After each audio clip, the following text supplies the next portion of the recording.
Prime time में आप सभी का स्वागत है। मैं हूं आपके साथ नीरू शर्मा। प्राइम टाइम में आगे बढ़ने से पहले आइए नजर डालते हैं इस वक्त की प्रमुख सुर्खियों पर।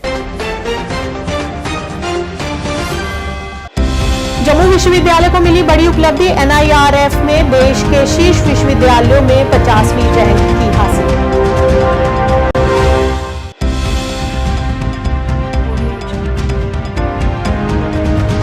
जनता दल यूनाइटेड के अध्यक्ष ने जम्मू कश्मीर में धार्मिक विद्वानों से मिलने के लिए अपना पहुंच कार्यक्रम जारी रखते हुए वाटरफेल बडगाम का दौरा किया।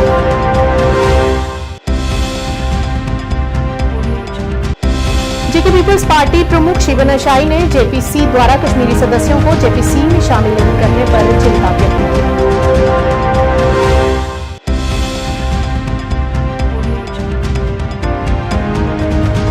केंद्रीय विद्यालय ज्योतिपुरम में रियासी के विभिन्न इलाकों से आने वाले विद्यार्थियों के लिए बस सेवा को बंद किए जाने पर विद्यार्थियों और अभिभावकों ने किया विरोध प्रदर्शन।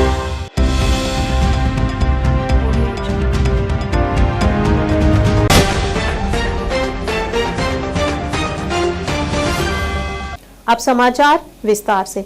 NIRF में देश के शीर्ष विश्वविद्यालयों में 50वीं रैंक हासिल करने पर जम्मू विश्वविद्यालय के कुलपति प्रोफेसर उमेश राय और विश्वविद्यालय के अन्य वरिष्ठ अधिकारियों ने आज पत्रकार वार्ता आयोजित की और उन्हें आभार व्यक्त किया। उन्होंने कहा कि ये इतिहास में पहली बार है कि जम्मू में NIRF में टॉप 50 की रैंक हासिल की है। उन्होंने कहा कि इसे टॉप 50 तक पहुंचाने में इस विश्वविद्यालय के शिक्षक, ऑफिसर्स और सभी कर्मचारियों का योगदान है। धन्यवाद अदा करना चाहूँगा कि उनकी डायनेमिक लीडरशिप, कंटिन्यूअस सपोर्ट और जो विज़न और फेथ उन्होंने जम्मू यूनिवर्सिटी में डिपोज किया था।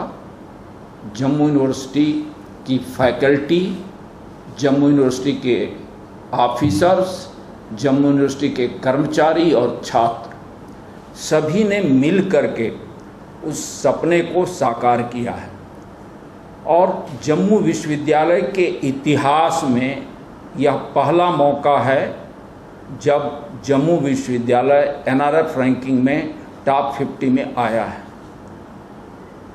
ये तभी संभव हो सका जब हमारा शिक्षक समुदाय, हमारे ऑफिसर्स, हमारे कर्मचारी इस विश्वविद्यालय को अपना विश्वविद्यालय मेरा है उस ओनरशिप के साथ काम किए। दूसरी चीज़ जो बात निकल करके नहीं आई, इसमें एक पॉइंट है जहां हमको स्कोर मिलता है परसेप्शन पर, और उस परसेप्शन को ठीक करने में आप लोगों की जो भूमिका रही, मीडिया का जो सपोर्ट रहा, वो अनप्रेसिडेंटेड अभूतपूर्व जो सपोर्ट रहा, उसके कारण से हमारी रैंकिंग में बड़ी मदद मिली है और मैं उम्मीद करता हूं कि आपका सहयोग हमेशा जम्मू विश्वविद्यालय को मिलता रहेगा। धन्यवाद। जनता दल यूनाइटेड के अध्यक्ष ने जम्मू कश्मीर में धार्मिक विद्वानों से मिलने के लिए अपने पहुंच कार्यक्रम जारी रखा है और वरिष्ठ नागरिकों, युवाओं और धार्मिक विद्वानों से मिलने के लिए वाटरफेल बडगाम का दौरा किया और आगामी चुनावों के लिए रणनीतियों पर चर्चा की। इसके अलावा GM शाहीन ने मीडिया कर्मियों से बात करते हुए कहा कि JDU जम्मू कश्मीर में सरकार बनाएगी और JDU जम्मू कश्मीर विधानसभा के सभी क्षेत्रों में चुनाव लड़ेगी। GM शाहीन ने आगे कहा कि हमारी पहली प्राथमिकता उन लोगों के लिए काम करना है जो सलाखों के पीछे हैं और JDU हमेशा उन लोगों को वापस लाने की कोशिश करेगी जो हिरासत में हैं। चाहे बिकॉज पूरी तैयारियां हो चुकी है ऑलमोस्ट, बट थोड़ा सा रहता है कि आप जानते हैं इलेक्शन कमिश्नर का अपना एक तरीक़ेकार होता है कि वो हर एक स्टेट में जाते हैं, उसके बाद वहाँ के सिनेरियो को चेक करते हैं, वहाँ पर political parties and security agency से बात करना। होपफुली हम मानते हैं कि आने वाले दिनों में जो है जम्मू कश्मीर में असेंबली इलेक्शन देखने को मिलेगा, तो इंतज़ार करिए थोड़ा सा।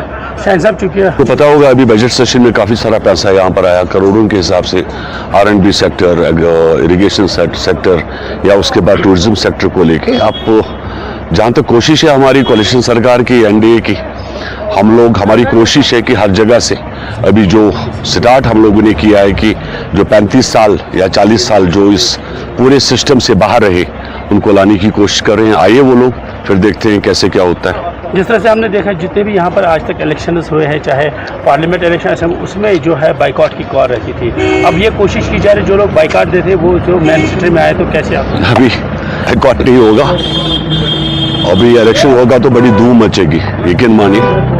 और जिन लोगों को कोशिश कर रहे हैं हम लाने की इस सिस्टम में, तो एक दफ़ा आ तो जाए, फिर देखिए कि असल रिप्रेजेंटेटिव होते कौन है JNK में। तो आने वाले दिनों में हम ये क्या उम्मीद रखते भी जरूर इलेक्शन में लेगी। हम चाहते हैं कि एक अच्छी सरकार जम्मू कश्मीर में बने, एक अच्छी गवर्नमेंट बने और लोगों की काम और लोगों की तकलीफें जो है वो दूर हो जाए। किस तरह का मैनिफेस्टो? टोल टैक्स को वापस लाना है, हमने जेलों से लोगों को निकालना है, ये तो क्लियर बात है। हम तो पहले से बता रहे हैं कि हमने एक नई सुबह का आगाज करना है, एक नया कश्मीर के एक उजाले का इंतजार करिए। इस बात को कैसे खिलाएंगे हम लोग, बहुत सारा पैसा आएगा गवर्नमेंट ऑफ इंडिया से, डबल इंजन की सरकार देंगे, इंतजार करिए बस। जिस तरह से जो यूथ यहाँ की जो बाहर 1300 लोगों का लिस्ट MHA को भेज चुके हैं कि केसेस को रिव्यू किया जाए, उनको छोड़ दिया जाए।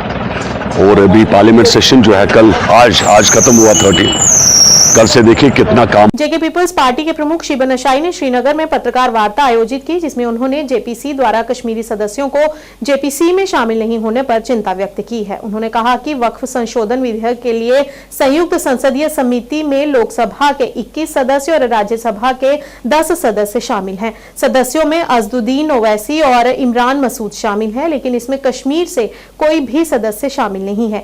JPC वक्फ संशोधन विधेयक 2024 की जांच करेगी और विपक्षी दलों द्वारा उठाई गई चिंताओं का समाधान करेगी। इस मौके पर उन्होंने इस्राइल के साथ रक्षा मंत्री के हथियार सौदे की भी निंदा की। आज बड़े शॉर्ट नोटिस पे आपको यहाँ मदऊ करने का एक ही मकसद है कि कुछ बड़े इंपॉर्टेंट डेवलपमेंट्स हुई है लास्ट 1-2 हफ्तों में, स्पेशली जो पार्लियामेंट में बिल पास किया गया वक्फ पे, जो वक्फ अमेंडमेंट बिल पास किया गया, उस पर JPC बनाई गई है, एक 21 मेंबर की JPC बनाई गई है। और मुझे ये समझ नहीं आता है, कश्मीर एक मुस्लिम मेजॉरिटी स्टेट है, इनफैक्ट हिंदुस्तान का एक ही मुस्लिम मेजॉरिटी स्टेट है, और यहाँ के पार्लियामेंटेरियंस ने ये इंपॉर्टेंट क्यों नहीं समझा उस JPC का पार्ट बनना। वक्फ, आपको पता है जो वक्फ की बिल आई उस पर एतराज़ात जो है हमने भी जाहिर किया, आर्टिकल 14, 15, 25 की धज्जियाँ उड़ा के जो है ये वक्फ बिल लाई गई है। इसमें जो ट्राइब्यूनल जो बनाते थे, जो वक्फ का ट्राइब्यूनल होता था, जो डिसाइड करता था कोई जो प्रॉपर्टी हमारी है या मुस्लिम वक्फ के अंडर है या नहीं है, उसको हटाया गया है। और साथ ही साथ सेक्शन 40 को हटा के सारे इख्तियारात जो है उस ज़िले के DM को दिए गए हैं, डिस्ट्रिक्ट कलेक्टर को दिए गए, कि वो डिसाइड करेगा कि आप प्रॉपर्टी जो है वो वक्फ का असासा है या नहीं है। हम ये सवाल वक्त की हुकूमत से भी पूछना चाहते हैं कि आखिर आप इन सारे हरबों से क्या हासिल करना चाहते हैं। अगर आप मुसलमानों की ये सारी प्रॉपर्टीज़ पे जिस तरह इन्होंने वक्फ बाय यूज़र हटा के अब जो दरगाहें और हमारी मसाजिद जो है उनको भी जो है डिस्ट्रिक्ट कलेक्टर नोटिफाई करके गवर्नमेंट प्रॉपर्टी बता सकता है, तो हम वक्त की हुकूमत से यही सवाल पूछना चाहते हैं कि आखिर आप इन वक्त की प्रॉपर्टी से क्या करना चाहते हैं। We know after the government and शायद रेलवेज, वक्फ के पास सबसे ज़्यादा ज़मीनें हैं हिंदुस्तान में, तो ये जो हरबा है ये हमें नाकाबिले मंजूर है। और साथ ही साथ हम यहाँ की कश्मीरी पॉलिटिकल पार्टी, बिलखसूस फारूक अब्दुल्ला की जो पार्टी है, उनसे पूछना चाहते हैं कि 21 मेंबर है JPC में, उसमें यूपी के इमरान मसूद भी है जो कांग्रेस के लीडर है, उसमें अलहाज बैरिस्टर असदुद्दीन ओवैसी भी है। असद ओवैसी अपनी पार्टी से सिर्फ एक MP है, एक छोटे से एक शहर हैदराबाद से वो MP है। कश्मीर एक मुस्लिम मेजॉरिटी स्टेट है, जम्मू कश्मीर। क्या यहाँ के लीडरों की जिम्मेदारी नहीं थी कि वो JPC में बैठते और बोलते कि क्या क्या गलत हो रहा है हमारे साथ? मैंने आपको कहा कि सेक्शन 40 की धज्जियां हटा के आपने DM को हमारे पे मुसल्लत कर दिया, वक्फ का ट्राइब्यूनल आपने खत्म कर दिया, वक्फ बाय यूजर आपने खत्म कर लिया। 14, 15, 25 जो आर्टिकल है फंडामेंटल राइट्स के, उनको बालाए ताक रख के आपने ये तरमीमें लाई है। मैं आपसे पूछना चाहता हूं, जितने भी एंडोमेंट बोर्ड्स हैं हमारे, चाहे वो हिंदू एंडोमेंट बोर्ड्स है या गुरुद्वारा प्रबंधक कमिटीज है आपकी, ना सिखों में कोई मुदाखलत कर रहा है, ना हिंदुओं के मजहब में कोई मुदाखलत कर रहा है, तो फिर मुसलमानों से ही आपकी इतनी नफरत क्यों है? केंद्रीय विद्यालय ज्योतिपुरम में पढ़ने के लिए रियासी के विभिन्न इलाकों से आने वाले विद्यार्थियों के लिए बस सेवा को बंद किए जाने और सिर्फ BPL कोटे के ही विद्यार्थियों को बस की सेवा दिए जाने के फैसले के बाद मंगलवार को NHPC कॉलोनी के बाहर धरना दे रहे विद्यार्थियों के प्रदर्शन ने उग्र रूप ले लिया और इस दौरान कॉलोनी की तरफ जाने वाले मुख्य गेट को तोड़ दिया गया, वहीं अंदर जाने के लिए पथराव भी किया गया। प्रदर्शन के दौरान CISF और विद्यार्थियों व उनके साथ आए अभिभावकों की हाथापाई भी हुई। सीआईएसएफ की तरफ से लाठीचार्ज किया गया, जिसमें एक अधिकारी के साथ साथ 4-5 विद्यार्थियों को मामूली चोटें आई हैं। आज सुबह विद्यार्थियों और उनके अभिभावक नारेबाजी करते हुए एनएचपीसी कॉलोनी के मुख्य गेट पर धरना देकर बैठ गए। इस दौरान अभिभावकों ने हर विद्यार्थी के लिए बस सेवा जारी रखने को कहा। विद्यार्थियों ने कहा कि एनएचपीसी ने जो आदेश जारी किया है उसे खारिज किया जाए, उनकी मांगों को पूरा किया जाए। मौके पर हुई अधिकारी को बुलाने की मांग हुई और दोनों पक्षों के बीच काफी कहासुनी हुई। मौके पर जिला प्रशासन और पुलिस के अधिकारियों ने पहुंचकर स्थिति के संभालने की कोशिश की।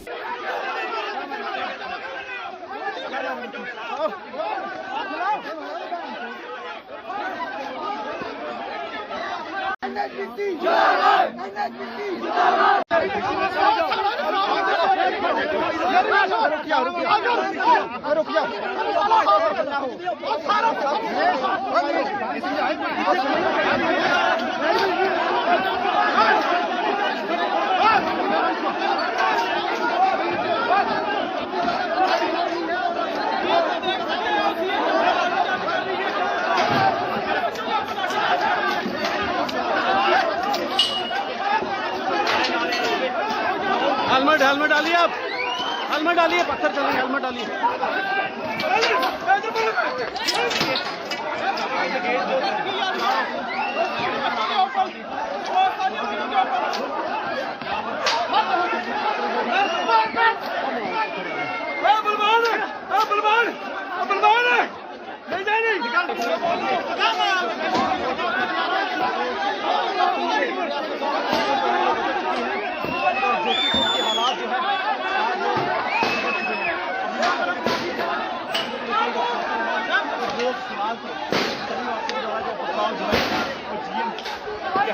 सारे डिमांड को लेकर जो है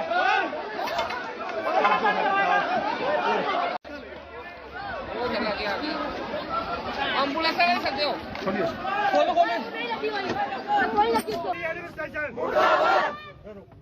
सुनो जी, जी बस चलेगी। आपने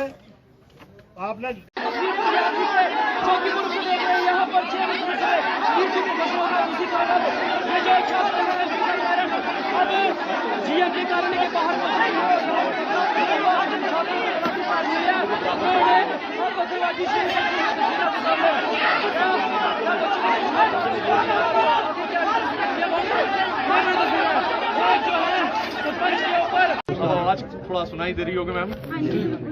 आप लोगों को जो असुविधा हुई है उसके लिए मेरे को बहुत बहुत खेद है, पहली बात। और बसें को हमने बंद नहीं की है, एक थोड़ी मिसअंडरस्टैंडिंग हो गई है, चाहे हमारे तरफ से हो चाहे आपके तरफ से हो, किसी के तरफ से भी हो। बसों की कोई भी फेरी हमने बंद नहीं की है, बस आज भी गई थी और आगे भी जाती रहेगी। हमारा कोई उद्देश्य नहीं है सलाल पावर स्टेशन मैनेजमेंट की तरफ से क्योंकि कोई भी बस की सुविधा आप लोगों के लिए बंद की जाए, पहली बात। दूसरी बात, जो भी हो गया वो हो गया, थोड़ी मिसअंडरस्टैंडिंग की वजह से आप लोगों को अगर असुविधा आ रही है, जैसे सरपंच साहब ने बोला कि 40 बच्चे से अधिक बैठ जाते हैं तो दिक्कत होती है, अगर आप लोगों को लगता है तो आप लोग मेरे को डिसाइड करके ये बता दीजिए। आप ही लोगों से रिक्वेस्ट करूंगा, मैं 2 फेरी करने को तैयार हूँ। ठीक है, मंजूर है।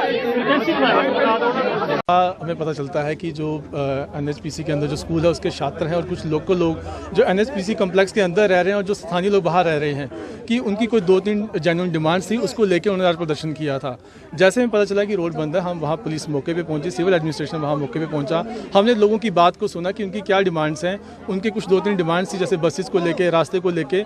उन डिमांड्स को हमने सुना, उनसे रिटर्न मेमोरेंडम हमने लिया। उसके बाद हेड ऑफ प्रोजेक्ट जो एनएचपीसी है वो मौके पे आए हैं, उनसे बातचीत हुई है। बातचीत होने के बाद उन्हें आश्वासन दिया है कि जो भी जेन्युइन डिमांड्स हैं आपकी वो मानी जाएंगी और जल्द से जल्द इसके ऊपर जो है वो कार्रवाई की जाएगी। तो अभी के वो इंक्वायरी का पार्ट है, उसको देखेंगे। सीसीटीवी कैमराज यहाँ लगे हैं कि किसने लाठीचार्ज किया है, क्या वजह बनी है लाठीचार्ज करने की, वो देखी जाएगी। और जो भी उसमें दोषी होगा, चाहे वो सिविल हो, पुलिस वाला हो, सीएसएफ वाला कोई भी हो, उसके खिलाफ इंक्वायरी की जाएगी। देखिए, हमेशा हमारा एक मकसद होता है कि जिस भी एरिया में, कहीं पे भी कोई भी एरिया हो, वहाँ शांति और अमन रहना चाहिए।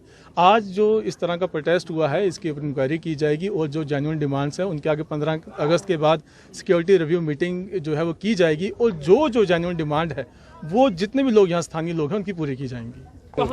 यहाँ इधर गेट के पास, बाहर गेट के बाहर की बच्चों का, यहाँ को एसएसपी या एसपी हैं, डिस्ट्रिक्ट पुलिस जो है, इन्होंने काफ़ी माहौल इसको संभाला है। वरना ये जो CISF CRP थी या GM था, इसकी वजह से जहाँ पर हालात बहुत ख़राब हो जाते थे। लेकिन अब इन्होंने बताया है हमें कि चलो बसें भी लगा देंगे, 15 अगस्त के बाद देखेंगे, अगर नहीं करेंगे ऐसा तो उसके बाद दोबारा प्रोटेस्ट करेंगे, आएंगे गांव के लोग बैठेंगे सारे। क्या मैसेज डाला था कि कौन से बच्चों को बसेस में नहीं हमने उधर ही थे, बाहर नहीं आए? बाहर नहीं आए, आपके पास नहीं आए? हमारे पास नहीं, हमने कहा था कि लोग अधिकारी आ जाते तो हाँ बिल्कुल, इधर होता ही नहीं था ऐसा। मेरा नाम है चौवेनोविका ठाकुर। सर, इन्होंने रात को चोरों की तरह मैसेज डाला, ठीक, अगर आपने कोई चीज़ प्रोवाइड करनी थी वो आप 3-4 दिन पहले करते कि पेरेंट्स उसके लिए अलर्ट रहते, लेकिन इन्होंने अलर्ट भी नहीं दिया। सिर्फ 10:30 बजे इन्होंने मैसेज डाला है कि कल से बच्चे आएंगे, BPL वाले ही आएंगे और RT वाले, बाकी कोई सर्विस प्रोवाइड नहीं की जाएगी। अगर ये चोरों की तरह अंदर बैठ के ये चीज़ कर सकते हैं, या आप 4 दिन पब्लिक के सामने आके भी ये चीज़ अनाउंस करनी थी या बच्चों के ग्रुप्स में डालना था। फिर उसकी वजह से पेरेंट्स ने आज धरना किया, जिसमें ट्रैफिक पुलिस ने सबसे गंदी चीज की। पहले उन्होंने चलान किया और खुद की यूनिफॉर्म फाड़ के वो सामने आ गए। और फिर उसके बाद यहाँ पे जब आए बच्चे, CSF का कोई मतलब नहीं बनता है कि ये लाठी चार्ज करे। ये सिर्फ इंडस्ट्रियल पुलिस है जो कि मतलब कि किसी डैम पोजीशन पे या एयरपोर्ट वगैरह पे रहती है। इन्होंने लाठी चार्ज किया, बच्चों के कईयों के सिर फटे, कईयों की बाजू टूटी। इवन की पुलिस ने एम्बुलेंस प्रोवाइड नहीं की उनको, लेकिन CSF वाला एक बंदा बेहोश हो जाता है, उसके लिए यहाँ पे एम्बुलेंस प्रोवाइड की उन्होंने और पूरी सर्विस दी। मतलब कि ये हमेशा हर तरह से डिफरेंस करते हैं हर चीज़ में, CS में, जर्नल में। मतलब कि हम जर्नल वाले जाएं कहाँ जाएं? बच्चे रियासी से, माड़ी से, ग्राम मोड़ से, सलाल या सराउंडिंग इलाके से जहाँ बसें जाती थी, कि इन्होंने एक क्राइटेरिया बनाया कि कुछ बच्चों को उनको कहा के लाया जाएगा, कुछ को नहीं लाया जाएगा। उसी को लेकर लोगों में आज रोष था और सुबह लोगों ने आज यहाँ पे प्रदर्शन किया, लंबा चला। उसमें बच्चे भी थे, पेरेंट्स पे थे, कुछ स्थानीय लोग भी थे। तो लास्ट में उसमें NHPC के जो GM है उनको हमने रिटर्न में भी एक मेमोरेंडम दिया है। तो उन्होंने मैं आश्वासन दिया है कि बसेस तो चलेंगी, जहाँ से ज़्यादा दिक्कत है फिलहाल शुरू में वहाँ से 2 फेरे लगेंगे और बाद में जो उनका प्रक्रिया है वो कहते हैं कि मैं अपनी हायर अथॉरिटी से भी बात करके उसमें जो बसें बढ़ाई जाएंगी। उसके साथ लोगों के कुछ और इशू थे, जैसे लोगों की यहाँ एंट्री को लेके बड़ा एक इशू चल रहा था, तो उसको भी उन्होंने कहा कि मैं रिव्यू करूँगा। अभी 15 अगस्त का समय है, तो उन्होंने कहा कि 15 के बाद मैं कुछ लोगों के साथ यहाँ हम लोकल लोगों को बुलाएंगे, डिस्ट्रिक्ट एडमिनिस्ट्रेशन के लोग भी बैठेंगे और उसमें जो बाकी के इशूज़ हैं उनको हम हर मुमकिन कोशिश करेंगे कि उनको हल किया जाए। महर्षि विद्या मंदिर स्कूल सैनिक कॉलोनी जम्मू ने क्षेत्रीय सांस्कृतिक उत्सव 2024 उत्तर क्षेत्र कुरुक्षेत्र की मेजबानी की। पूर्व डिप्टी CM कविंदर गुप्ता मुख्य तौर से उपस्थित रहे। उनके साथ अरुण गुप्ता अध्यक्ष CCI जम्मू एवं RD शर्मा सम्मानित अतिथि रहे। समारोह की शुरुआत दीप प्रज्वलित कर की गई। विष्णु गोविंद वर्मा प्रिंसिपल महर्षि विद्या मंदिर स्कूल जम्मू ने सभी सम्मानित अतिथियों का स्वागत किया और संगठन और कार्यक्रम के बारे में जानकारी दी और विद्यालय ने विभिन्न गतिविधियां भी प्रस्तुत की।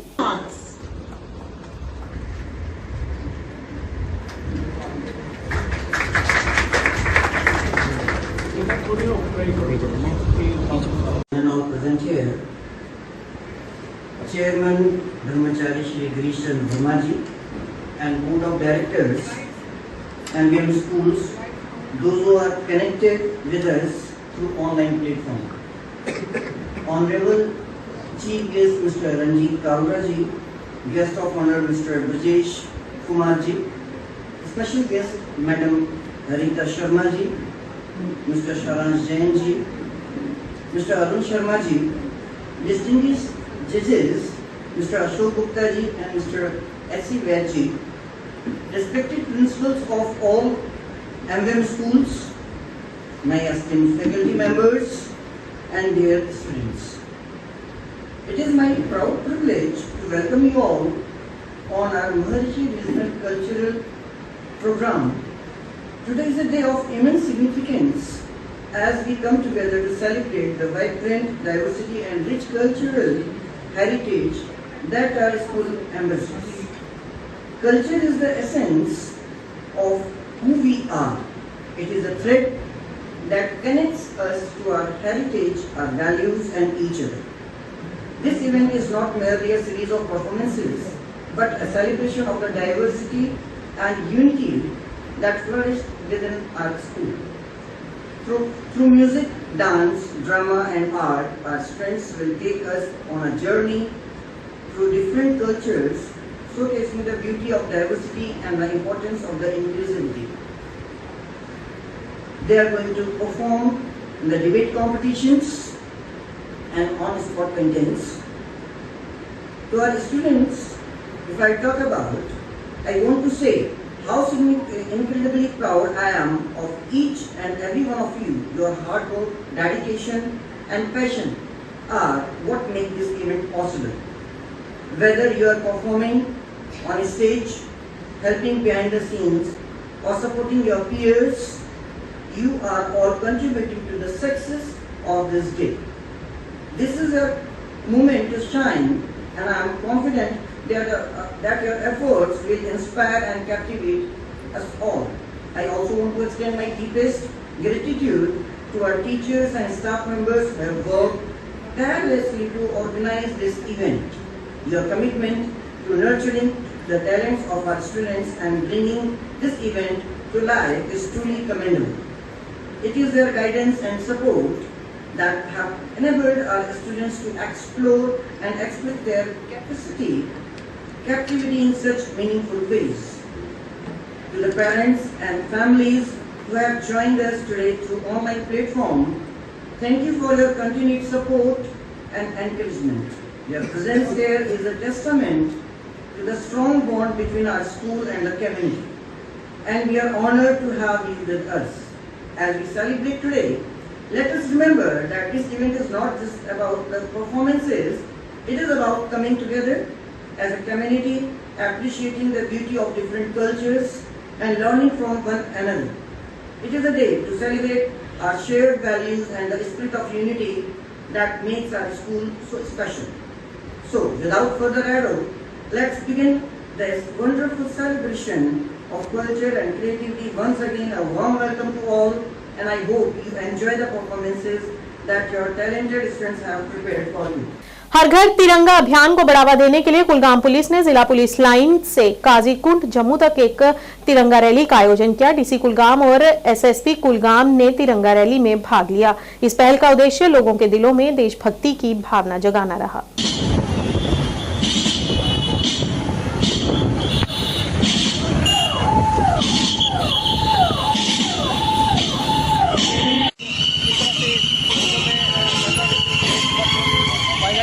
आज अनंतनाग में जिला युवा मोर्चा टीम द्वारा तिरंगा रैली आयोजित की गई। रैली अनंतनाग के खानबल में भाजपा मुख्यालय से शुरू हुई और युवाओं की उत्साहपूर्ण भागीदारी के साथ मट्टन पेट्रोल स्टेशन पर समाप्त हुई। अनंतनाग में भारतीय जनता युवा मोर्चा के जिलाध्यक्ष बुरहानुद्दीन हकीम के नेतृत्व में यह कार्यक्रम क्षेत्र के युवाओं के बीच देशभक्ति और एकता को बढ़ावा देने की एक बड़ी पहल का हिस्सा था। जबरदस्त प्रतिक्रिया और भागीदारी ने समुदाय के भीतर राष्ट्रीय गौरव और एकजुटता की मजबूत भावना को भी प्रदर्शित किया।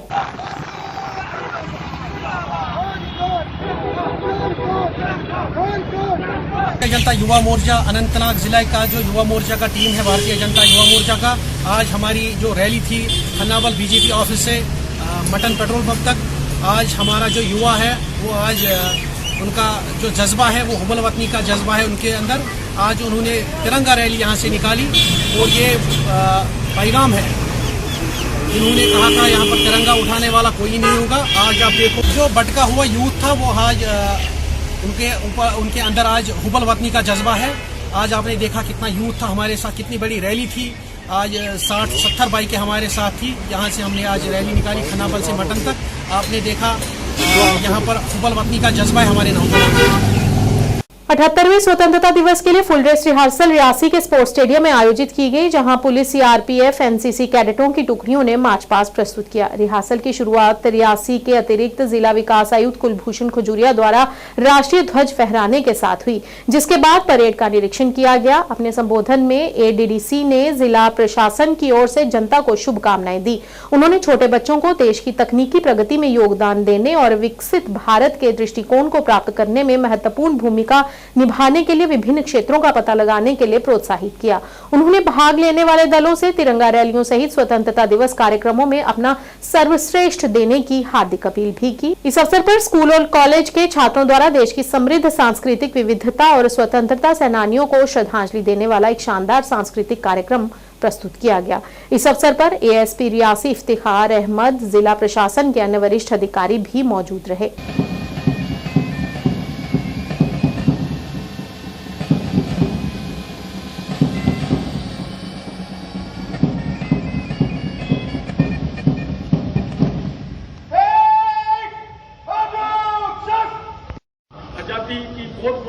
बधाई देता हूं। हम सबको इस काम करना चाहिए।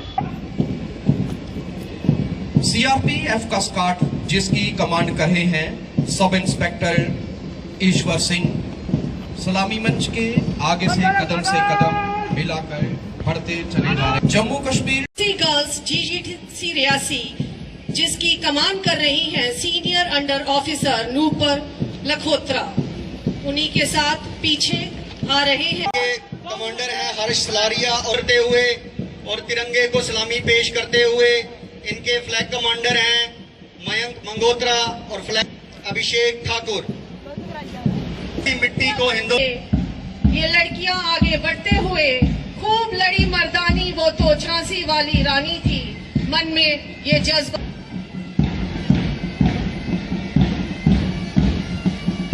जैसा लग रहा हो कि ये कह रहे हैं देशभक्ति की बलिदानी से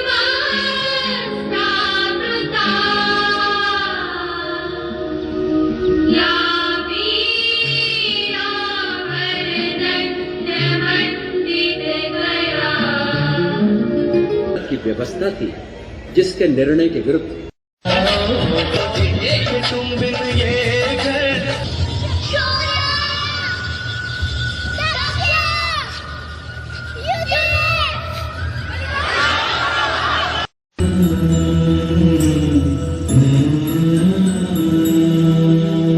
जागे तेरे लिए सारी गाना सुनाने हमें। आज 13 अगस्त को हमने फुल डे रिहर्सल रखी थी। फुल डे रिहर्सल में जितने भी कार्यक्रम थे, हमारे कंटिजेंट्स का था, मार्च पास्ट का था, हमारे कल्चरल आइटम्स थे, जितनी भी सभी आइटम्स थी जो हमारा कार्यक्रम 15 अगस्त को होना है, उन सब का रिव्यू किया गया। सभी जो छोटी मोटी कमी पाएंगी उसको दुरुस्त किया गया। तो 15 अगस्त का जो फंक्शन है हमारा धूमधाम से रियासी हेडक्वार्टर में मनाया जाएगा। मैं रियासी की जनता से अपील करता हूँ कि कृपया सब लोग इस बार जो हमारा 15 अगस्त का कार्यक्रम है इसमें हिस्सा लें। सुरक्षा के अरेंजमेंट बिल्कुल ठीक ठाक हैं, कोई घबराने की जरूरत नहीं, सब लोग आएँ, निडर होकर आएँ, अटेंड करें स्पोर्ट्स स्टेडियम में। सबसे अपील करता हूँ फिर एक बार फिर वो कार्यक्रम में बढ़ चढ़ कर हिस्सा लें। कल्चरल आइटम से 9 कल्चरल आइटम्स हैं, 9 कल्चरल आइटम होंगी और मार्च पास की जो है कंटिजेंट्स हैं, तो 14-15 कंटिजेंट्स भी हैं, वो भी हिस्सा लेंगे। स्वतंत्रता दिवस की तैयारियों के चलते सुरनकोट में बड़े उत्साह के साथ आज फुल ड्रेस रिहर्सल का आयोजन किया गया, जिसमें तहसीलदार सुरनकोट ने प्रभावशाली मार्च पास्ट टुकड़ियों की सलामी ली। छात्रों ने लोक नृत्य और संगीत के अलावा देशभक्ति और सांस्कृतिक विषयों पर आधारित एक शानदार सांस्कृतिक कार्यक्रम प्रस्तुत किया।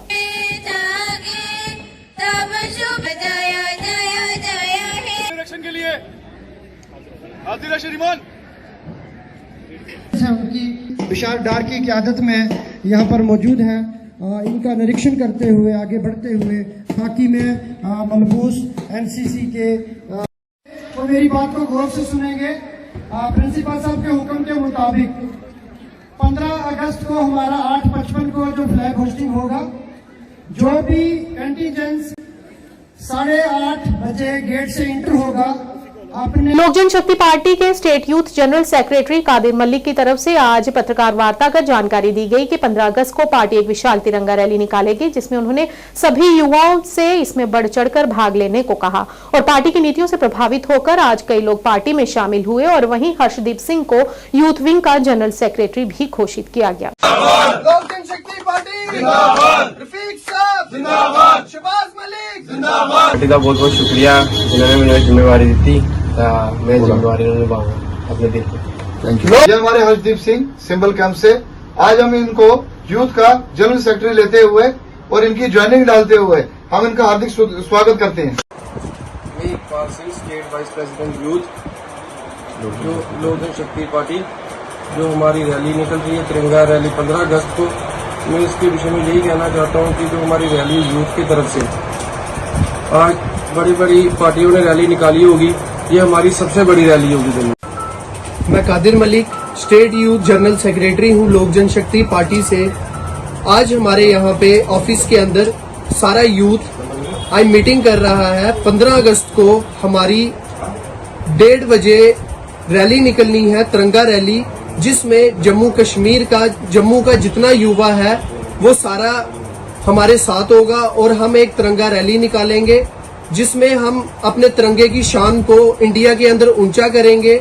और जितना युवा है जम्मू का, मेरी उनसे गुजारिश है कि आप इस तिरंगा रैली में बढ़ चढ़कर हिस्सा लीजिए। और हमारे जम्मू में जो रैली निकल रही है, ये बहुत बड़ी रैली निकल रही है, तो जितना हो सकता है हमारे तिरंगे की रैली में शामिल होइए। हर घर तिरंगा अभियान के हिस्से के रूप में और 78वें स्वतंत्रता दिवस समारोह की अगुवाई में हाजिन पुलिस के नेतृत्व में एसडीपीओ हाजिन रमीज रशीद, एसएचओ हाजिन सज्जाद अहमद, तहसीलदार हाजिन और 45 बटालियन सीआरपीएफ के साथ विभिन्न स्कूलों के छात्र शामिल हुए।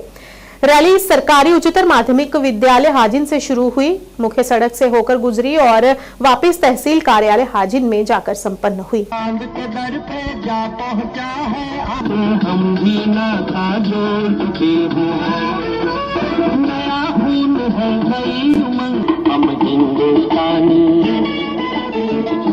प्राइम टाइम के आज के इस अंक में इतना ही। नया अंक लेकर फिर हाजिर होंगे, तब तक के लिए दीजिए इजाजत। नमस्कार।